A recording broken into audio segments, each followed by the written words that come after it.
আসসালামু আলাইকুম ভিউয়ার্স, কেমন আছেন সবাই? ঈদ মোবারক। আমি আসলে ভিডিওটা দিতে খুব একটু লেট হয়ে গেল। নিজেও অসুস্থ ছিলাম, প্রচুর ঠান্ডা লাগছে, জ্বর কতদিন যাবত, এগুলা নিয়ে কাজ করতে হয়েছে। পুরো ঈদে মেহমান গেস্ট সব মেনটেন করা, রান্না বান্না সব আমাকেই করতে হয়েছে। এই যে আমাদের ঈদের কোরবানির গরু দেখেছেন, এটা হচ্ছে খাসি। বাচ্চারা খুবই মজা করতেছে এগুলা নিয়ে। ছোট বাচ্চাটা সে তো খুবই এক্সাইটেড, একটু করে ছাগলের পিছনে লেজটা ধরে আর নিজেই ভয় পেয়ে যায়, নিজে ভয় পেয়ে আবার লাফাইয়ে উঠে যায়। এটাই তো মজা। বাচ্চারা আসলে আনন্দটা তো ওদেরই, বাচ্চাদেরই হচ্ছে মেইন আনন্দ। ওদেরকে দেখে নিজের ছোটোবেলার কথাই মনে পড়ে যায়। বাস আমার ছোট বাবু নবাবজাদা, সে একদম ঈদের পাঞ্জাবি পরে আগে থেকেই রাতের বেলা ট্রায়াল দিচ্ছে, বিভিন্ন পোজে সে ফটো সেশন করছে, খুব মজা। যাক, ঈদের দিন সকালবেলা হালকা পাতলা কিছু রান্না বান্না করব, কারণ যেহেতু কোরবানির গরুর মাংস, এটা ডিস্ট্রিবিউশন প্লাস গোছানো সব কিছু মিলে প্রচুর কাজ। সেজন্য সকালে খুব বেশি কিছু আইটেম করব না, পায়েস করছি আর হচ্ছে চিকেন দিয়ে, মুগ ডাল দিয়ে, একটু আলু দিয়ে, পরোটা দিয়ে খাওয়ার জন্য একটা আইটেম করছি। এই যে গরু কোরবানির জন্য রেডি করা হচ্ছে, গরুকে গোসল করানো হলো, যাবতীয় ক্লিন পরিষ্কার পরিচ্ছন্নতা সব কিছু মেনটেন করা হচ্ছে।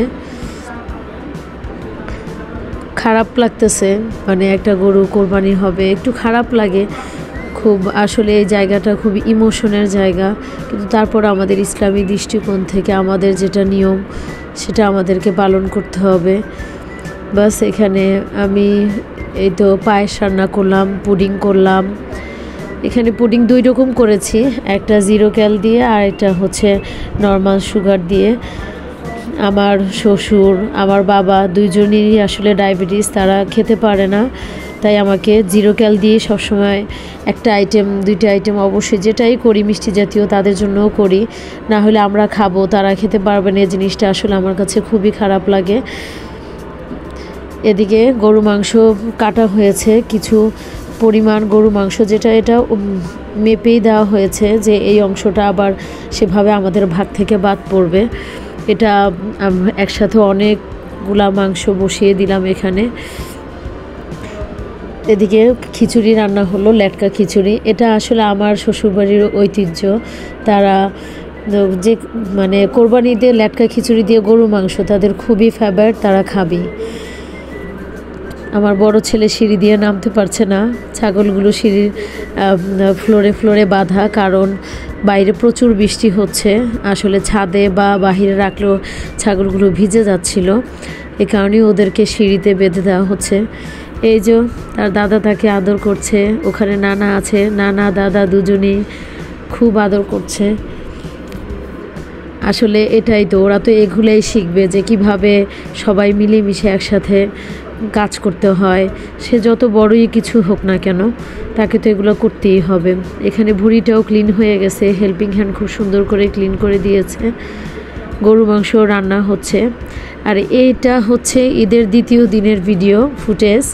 এখানে হচ্ছে খাসিটা কোরবানি দেওয়া হলো। উপরে আমার খালা শাশুড়ি থাকেন, উনি গ্রামের বাড়িতে গিয়েছিলেন, কিন্তু ঈদের দ্বিতীয় দিন আমাদের সাথেই আবার খাসিটা কোরবানি দিয়েছেন ওনাদের ওখানে কোরবানি কমপ্লিট করে এখানে এসে খাসিটা আমাদের সাথে একসাথে কোরবানি দিল। আমার সেই খাসি কাটাকাটি চলছে। বাচ্চাদের জন্য এটা আসলে খুবই আনন্দের বিষয়। এরপর চলে আসলাম ঈদের তৃতীয় দিন তার নানুর বাড়িতে। নানার বাসায় আসতেই হবে, না হলে তাদের ঈদ কমপ্লিট হবে না। আমার বড় বাচ্চাটা খুবই দুর্বল তার নানা নানুর জন্য, মানে তার আমি কাছে না থাকলেও হবে, তার নানা নানু তাকে এত আদর করে, নানুর কাছেই সে মূলত অনেক বেশি বড় হয়েছে। আমার জব পারপাসেও নানা নানুর সাথেই বেশি থাকতো। এই যে তার নানু গরু মাংস রান্না করছে, কচু শাক দিয়ে চিংড়ি মাছ, যেটা আমার খুবই ফেভারিট। খুব খেতে ইচ্ছা করছিল, তাই আম্মু রান্না করছে। এখানে খাসির মাংস রান্না করা, আর এই যে বাচ্চা পার্টি সব একসাথে। এখানে আমার ছোট বোনের বাবু আছে, 3 নাম্বার যে তার বাবু আছে।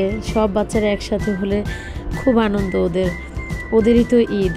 মানে ওরা একসাথে দুষ্টুমি করা, নানুর বাসায় যাওয়া, নানা যেটা পছন্দ চিপস চকলেট এটা ওটা আনে তাদেরকে দেয়। তারা অপেক্ষায় থাকে কখন নানা দরজায় কলিং বেল দিবে, তারা দৌড়ে যাবে, নানা পকেট থেকে হাতের থেকে এটা ওটা বের করে দিবে।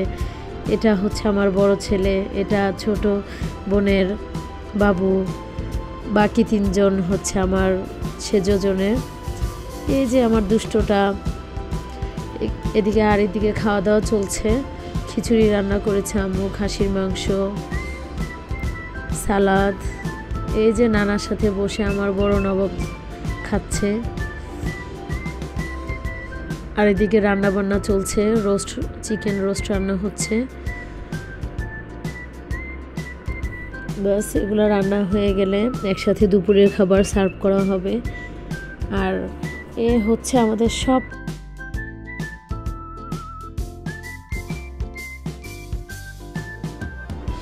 হচ্ছে আমাদের বাসার সবচেয়ে ছোট মেহমান। কিছুদিন হলো সে হয়েছে, তার বয়স 3 মাস। এই যে আমাদের 2 জন নানার বাসা থেকে এসে সেই ঘুম, একই স্টাইলে একই পজিশনে। আজ এ পর্যন্তই। আমার ভিডিওটি ভালো লেগে থাকলে অবশ্যই লাইক কমেন্ট সাবস্ক্রাইব এবং শেয়ার করে দিবেন। আল্লাহ হাফেজ।